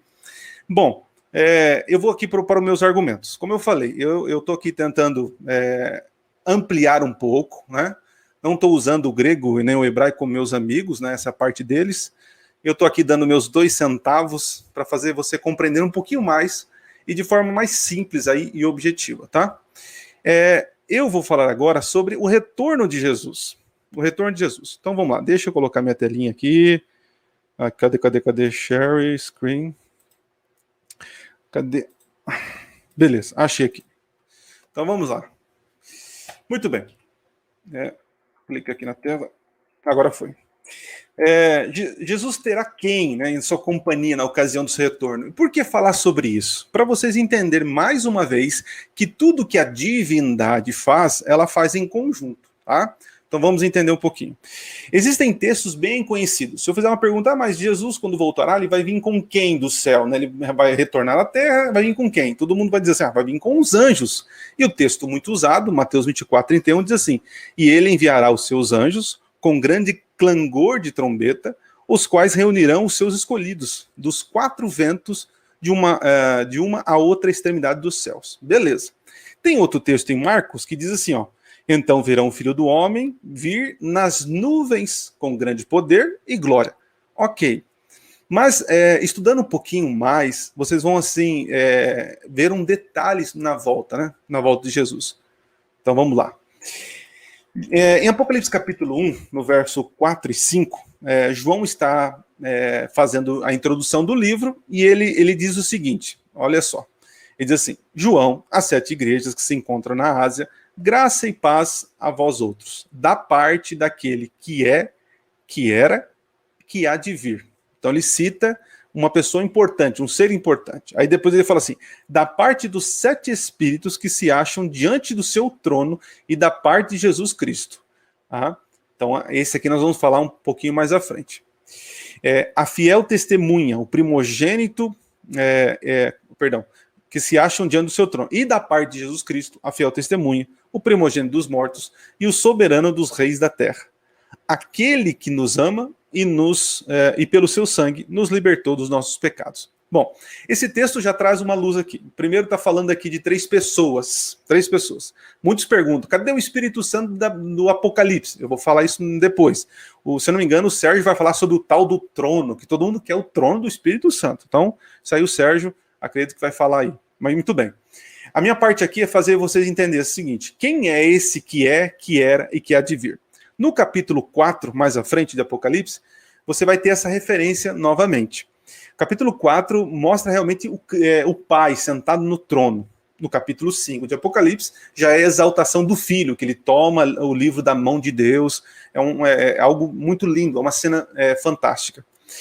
Mas no capítulo 4, diz que o que era, que é e que há de vir é o Todo-Poderoso. Então, peraí. Então, está me dizendo que aquele que era, que é e que há de vir é o Deus Todo-Poderoso, é uma referência ao Pai, tá bom? Ao Pai. Muito bem, com isso em mente, nós temos o seguinte, que aquele que era, que é e que há de vir, por que há de vir? Aí vem o detalhe. Quando nós vamos no capítulo 6, verso 16, a abertura do 6º selo, né? O 6º selo ali mostra, é uma figura ali da volta de Jesus. Tá? Depois você pode ler o 6º selo falando sobre a volta de Jesus. E na volta de Jesus, quando Jesus aparece no céu, há um cataclisma na terra, os céus se recolhem como pergaminho, aquela coisa toda. E aí os ímpios, eles falam o seguinte, e disseram aos montes e aos rochedos, caí sobre nós e escondei-nos da face daquele que se assenta no trono, presta atenção, se assenta no trono, e da ira do Cordeiro. Nós temos duas personagens aqui, ó. Temos daquele que se assenta no trono, o Pai, e o Cordeiro, Jesus. Então, estou lendo, pelos textos que nós lemos, que o Pai, Deus Pai, virá na volta de Jesus. Mas nós temos mais base disso? Temos na própria boca de Jesus. Respondeu-lhe Jesus, tu disseste. Entretanto, eu vos declaro que desde agora, Jesus falando para Pilatos, se não estou enganado, desde agora, vereis o Filho do Homem assentado à direita do Todo-Poderoso, vindo sobre as nuvens do céu. Então, deixa eu concluir aqui com vocês. Deixa eu voltar minha tela aqui. Beleza. O que estou querendo dizer para vocês? No retorno de Jesus, além de Jesus voltar com os anjos, né, com todo o poder e grande glória, ele virá junto com o Pai. Olha que coisa linda. Mas como assim? Então nós vamos ver o Pai? Eu creio que veremos o Pai, porque está dizendo que na volta os ímpios vão reconhecer um que está sentado no trono e a ira do Cordeiro. Então veja, aí já vem a pergunta, cadê o Espírito Santo? E o Espírito Santo? Se está Jesus voltando, o Pai, e cadê o Espírito Santo? Não é uma trindade? Então isso vai ficar para uma próxima resposta, no próximo bloco, para a gente responder. Mas eu queria mais uma vez aqui reforçar a ideia. Deus, a divindade, não age sozinha, não age sozinha. Tem papéis diferenciados, tem papéis específicos para cada um deles no plano da criação, da redenção, né, da salvação do homem, ok? Então você precisa ter em mente isso. Você não pode excluir Jesus, ele é o sacrifício. Você não pode excluir o Pai, que é difícil alguém excluir o Pai, mas o Pai é o mantenedor da vida. Você não pode excluir o Espírito Santo, porque é o Espírito Santo que conduz o pecador até Cristo e Cristo conduz até o Pai. Entende? Não tem como destruir esse elo, essa cadeia, essa corrente. Se você assim o fizer, você não vai ter o Deus eterno, o Deus completo, mas um ídolo. Porque eu posso dizer isso. Crer em Deus e não crer em uma das pessoas da divindade é idolatria. Ok? Então concluo com isso e voltamos aí depois no próximo bloco com mais argumentos agora sobre o Espírito Santo. Beleza? Obrigado, pastor Adriano. O Vitor Silva diz o seguinte: desafio os 4 pastores a falar sobre o texto de 1 Coríntios 15, 27 e 28. Como encaixar isso na doutrina trinitária? Expliquem aí. Irei ficar até o fim da live, até me responderem. Que bom, Vitor. Fica aí, viu? Porque agora é o momento de nós comentarmos esse seu desafio, né? Já que você não quer colocar como pergunta. Mas ok. Pastores, 1 Coríntios capítulo 15, 27 e 28. Acho que é bom a gente ler o texto primeiro, né? Deixa eu ler aqui, então, na minha Bíblia Nova Almeida atualizada. Diz assim: porque ele sujeitou todas as coisas debaixo dos seus pés. E quando diz que todas as coisas lhe estão sujeitas, certamente exclui aquele que tudo lhe sujeitou. Quando, porém, todas as coisas lhe estiverem sujeitas, então o próprio Filho também se sujeitará àquele que todas as coisas lhe sujeitou, para que Deus seja tudo em todos. Quem quer começar? Posso? Ok, pastor Eleazar.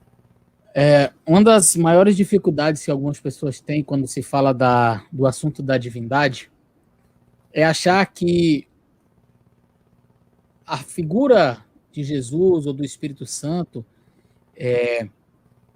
assume as suas responsabilidades ou as suas funções em face do ser humano, sabe? É como se, assim, nós, trinitarianos, acreditássemos que estava tudo perfeito, tudo em ordem, não havia pecado, e os 3 na divindade viviam da mesma forma como sempre. Aí o outro ser humano pecou. Eita, então eu preciso assumir a forma de ser humano. Como é que a gente vai fazer isso aqui, querido? Esse foi um assunto que não pegou Deus de surpresa. Não houve nenhum tipo de, vamos tirar no 0 e 1 para ver quem vai na Terra. Não. As atribuições que Cristo sempre teve,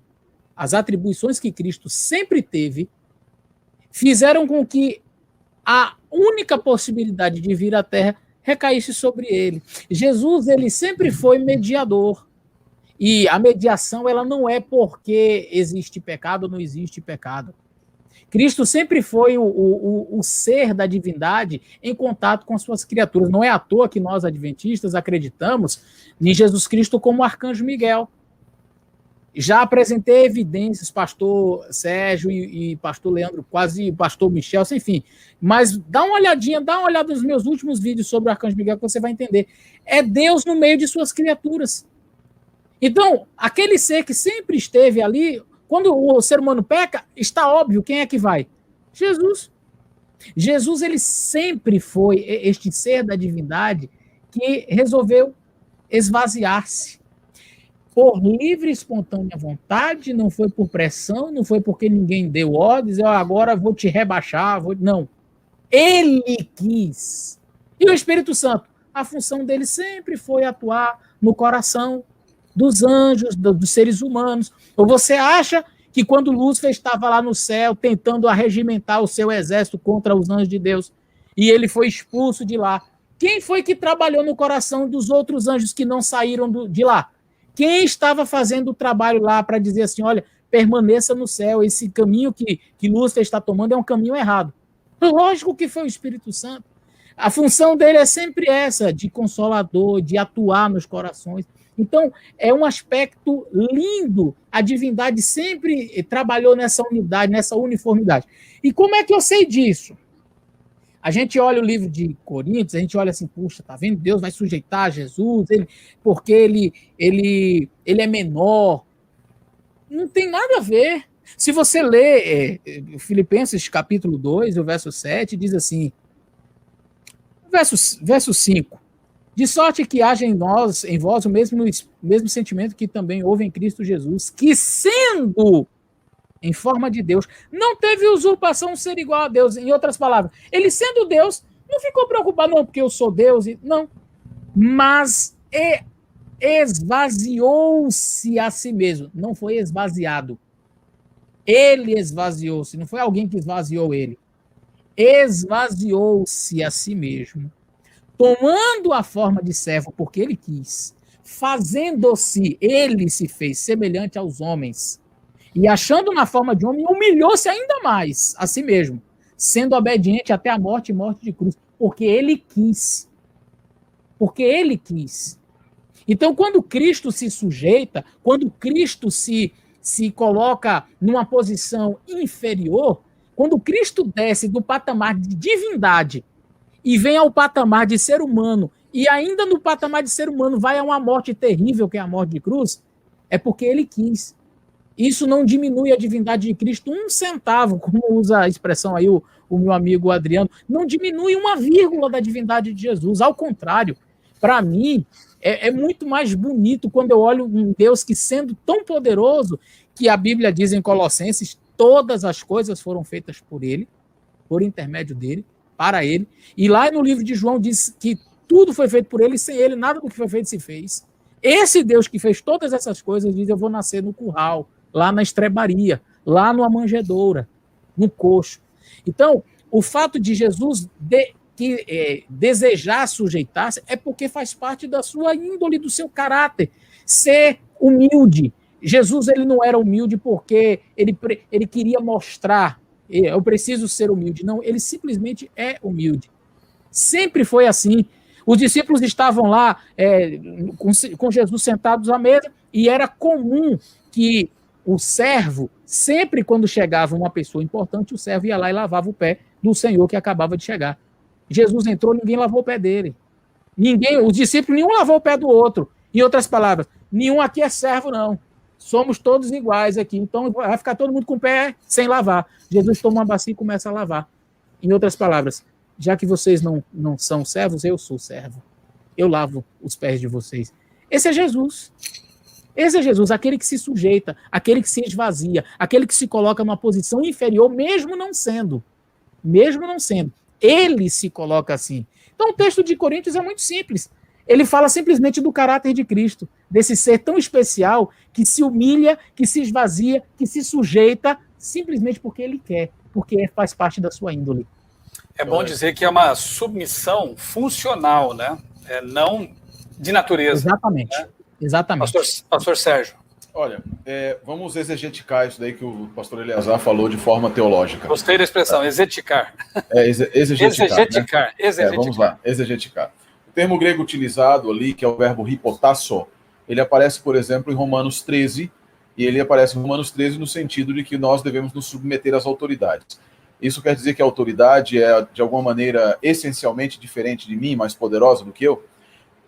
Nós cremos, e todo trinitariano crê nisso, que existe sim na trindade econômica uma hierarquia, a trindade revelada, uma hierarquia dentro da divindade. Hierarquia funcional, né? Por isso que é econômica, é a chamada hierarquia dentro da economia, revelada, dentro da revelação, o Pai, o Filho e o Espírito Santo estão dentro de uma unidade hierárquica, nas quais existe aquele que envia, aquele que é o enviado, ok? E aí nós citamos o texto de Isaías 48, dizendo que aquele que é enviado, que é supostamente é alguém que é hierarquicamente inferior, também é chamado de Deus. Também é chamado de Deus. Ele mesmo fala que o Espírito de Deus, e o hebraico é possível ser traduzido dizendo que o Espírito enviou também aquela pessoa. É possível, mas a tradução mais corrente é de que ele foi enviado também juntamente com o Filho. Juntamente com aquele Deus que fala nesse capítulo 48 de Isaías. O enviar e a subordinação dentro da divindade não é algo que destrua a essência da divindade, antes demonstra, como o pastor Eleazar bem o disse, a sua maneira, o seu caráter amoroso. É interessante que muitos colocam ali o termo hipotasso como sendo uma voz passiva.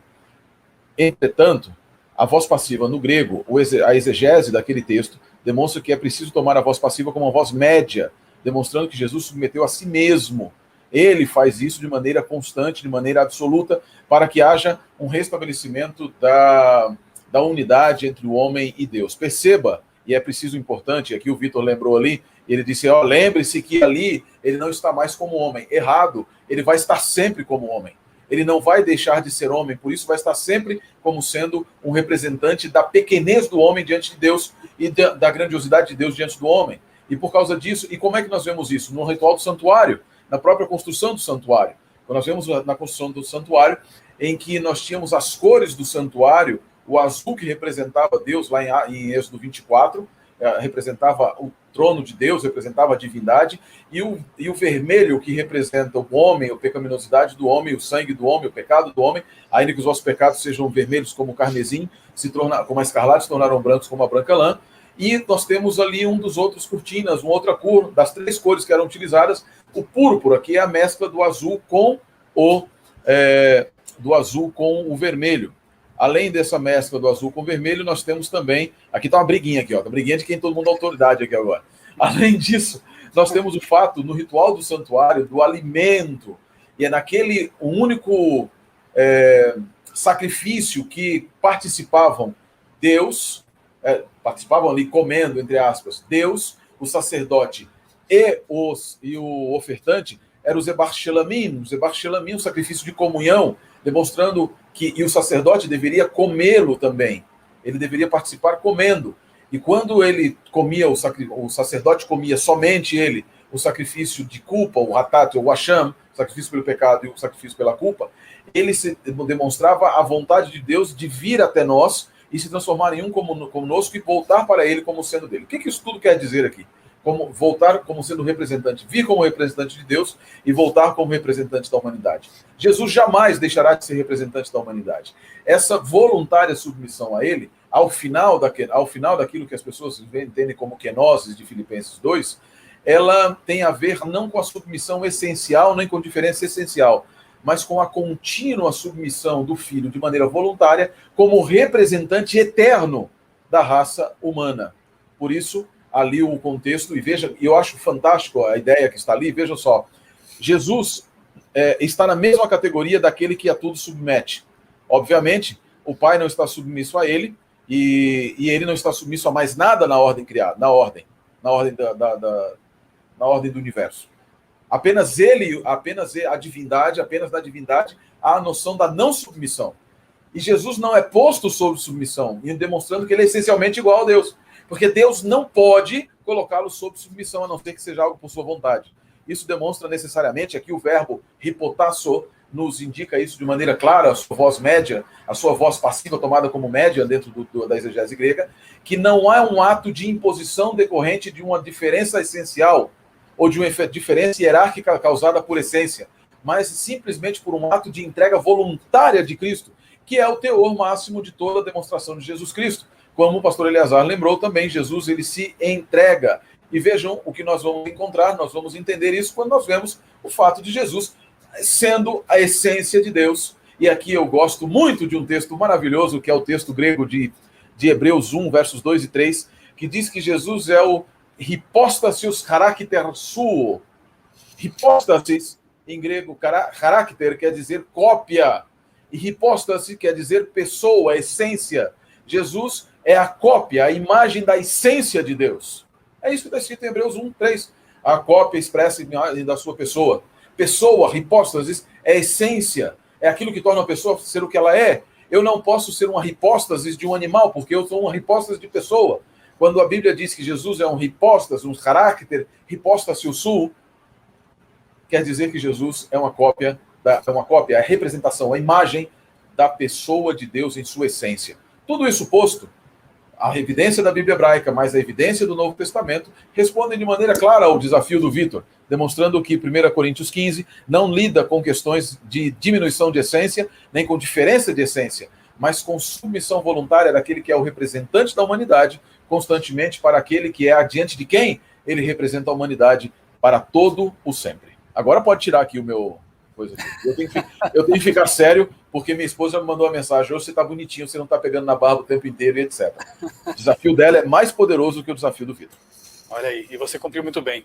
Pastor Adriano, algum comentário adicional, alguns centavos aí de contribuição, como você costuma dizer?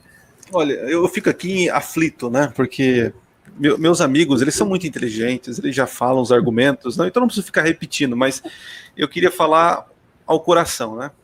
Eu apelo aqui, de que, veja, se submeter a alguém que ama e que recebe amor, submissão, para mim, por exemplo, eu me submeto à minha esposa.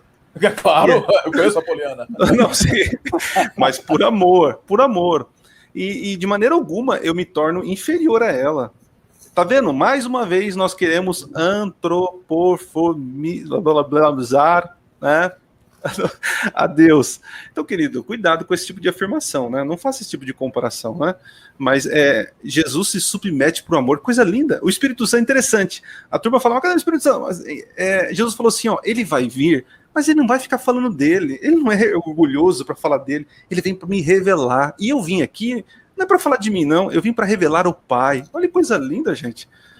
Então, assim, querido, para de achar pelo em ovo, tentar achar pelo em ovo, que o teu cristianismo, eu vou falar sincero, pessoas que ficam tentando achar pelo em ovo nesse tipo de coisa, viram um crente chato. Nossa, descansa no amor, querido, confia na graça, confia que existe um Deus, né, um ser divino fazendo de tudo para te salvar, e você fica rejeitando, querendo achar isso, aquilo e não aquilo. Querido, descanse na graça, querido, descanse. Sabe, amigos, eu fico pensando assim que Jesus deixou tantas pistas, tantos indicativos claros na Bíblia de que ele é Deus, né? Encontramos tantas evidências que quem estaria errando mais? Aqueles que adoram Jesus, como Tomé o fez, meu Senhor e meu Deus, né? E Jesus não rejeitou essa adoração.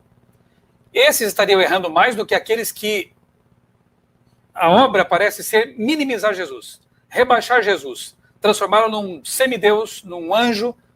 Na verdade, estão fazendo aquilo que Satanás quis fazer sempre, após a rebelião, rebaixar Deus na pessoa de Cristo.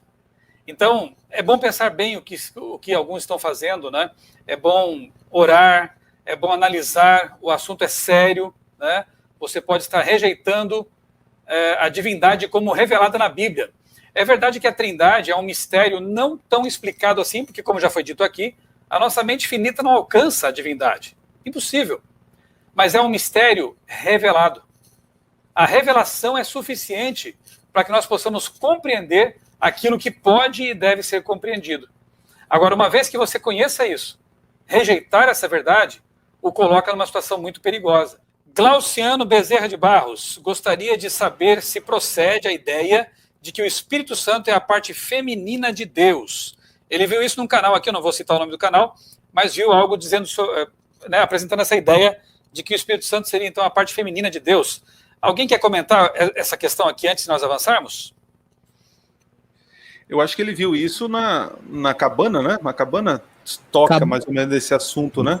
O livro, o filme. A Cabana, né, que foi um filme. Essa é uma ideia gnóstica. É uma ideia que existe desde o segundo século da era cristã, de que o Espírito Santo, né, na verdade, Deus ele é composto dentro do cristianismo, existe desde aquela época, mas a ideia em Filo de Alexandria, ele também fala a respeito disso. Por quê? Porque a palavra hebraica para sabedoria, né, a palavra grega para sabedoria é Sofia, e ela é feminina. E a palavra hebraica para sabedoria, né, também, Chokhmah, também é feminino, e a palavra Ruach em hebraico é feminina.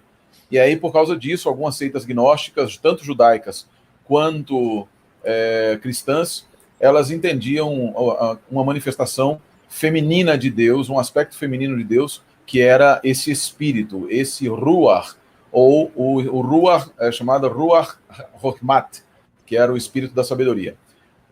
Tem nada disso na Bíblia, não. Tem nada disso na Bíblia, não. Esse negócio aí é tudo gnosticismo, é interpretar baseado em teorias de gênero. Veja só, a palavra, por exemplo, para criança em grego, que é paideia, que se refere a Jesus Cristo, é uma palavra neutra. E por ser uma palavra neutra, Jesus seria o quê? Toda criança que nasce é o quê? Toda criança até a sua idade mais adulta, ela é o quê? Então, não dá. A gente precisa entender o seguinte, as pessoas precisam entender o seguinte. Existe nas línguas, chamadas línguas sintéticas, a noção de gênero que não está totalmente atrelado à noção de gênero gramatical, que não está totalmente atrelado à noção de gênero do ser, a qual ele se refere, ao objeto e etc. Então não é possível você fazer afirmações baseadas no gênero gramatical que aparece. Você vai ter situações, e o hebraico é muito comum, isso é muito comum, por exemplo, você fala 11, você pode dizer que eu tenho 11 filhos, por exemplo, você fala Aseret Bnei. Só que Aseret é 11, é 10, melhor dito, 10 filhos. Aseret é feminino em hebraico, mas eu uso Aseret Bnei. Bnei é filho no masculino. Então não dá para ficar fazendo essas ideias que alguns canais têm por aí, algumas pessoas que são os hebraístas de quinta-feira, hebraístas de quinta-feira, hebraístas da esquina, hebraístas de quinta-feira, que pegam... ouviram dizer que o hebraico é bonito e se arvoram professores de língua hebraica. Queridos, eu estudo 30 anos hebraico, eu estudo mais de 30 anos hebraico, e eu não me considero um professor de língua hebraica, no sentido que essas pessoas consideram, descobrindo o que nem mesmo os autores sabiam. Uma coisa que eu queria rapidinho também falar é o fato de uma palavra ela ser feminina não significa que esta palavra possui de fato um gênero, é porque a gente meio que associa, mas eu vou dar exemplos na língua portuguesa só para a gente entender. Eu tenho aqui, deixa eu pegar aqui, pronto, eu tenho aqui uma caneta, aqui, caneta, tá? Eu digo a caneta. Qual o masculino de caneta? Não existe, não tem o caneta. É só a caneta. Lápis só tem o lápis, não tem a lápis. Então você tem o lápis, a caneta. Não significa que caneta é uma mulher. É simplesmente a palavra na nossa língua é feminina. A palavra grega para espírito é pneuma. E talvez quem fala inglês vai entender melhor o que eu vou dizer.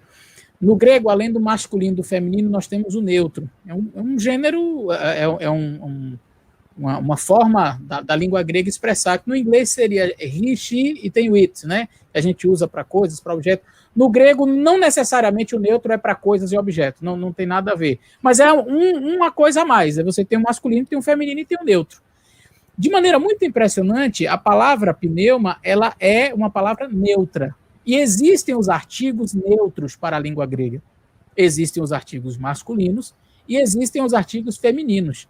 De maneira muito interessante, por exemplo, quando você vai falar do espírito, lá no livro de João, capítulo 14, se não me falha a memória, quando Jesus fala do espírito, ele usa o pronome masculino.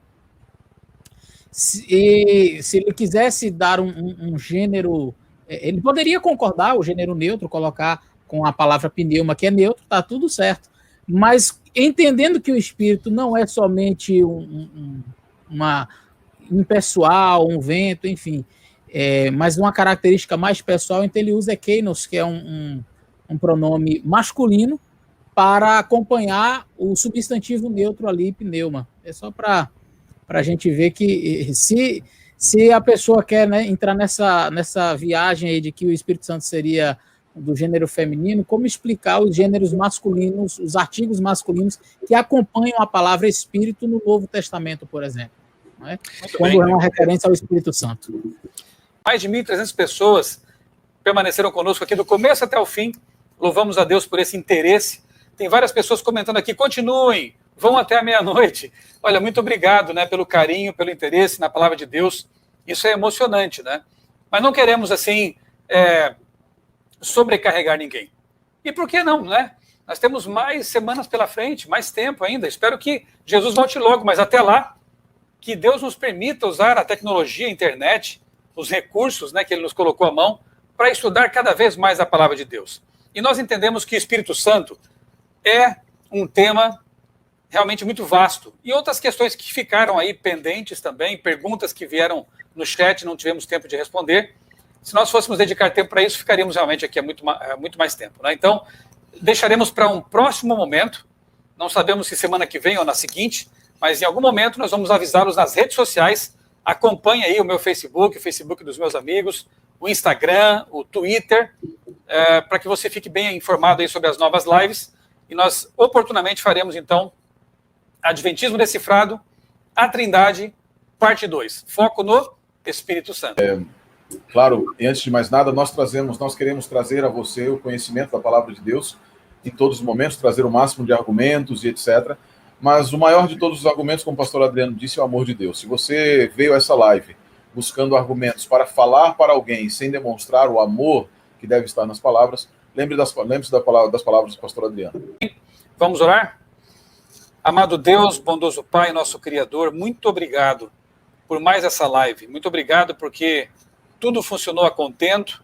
Muito obrigado porque vemos a Tua mão dirigindo este projeto, porque despertaste pessoas que amam a pregação do Evangelho e que têm nos ajudado com esse projeto. Obrigado, Senhor, porque tem nos ajudado também em nossos ministérios respectivos, porque tens nos dado tantas bênçãos e tantas alegrias no ministério. Que este conteúdo aqui, que ficará gravado nos 4 canais, seja uma bênção na vida de muitas pessoas.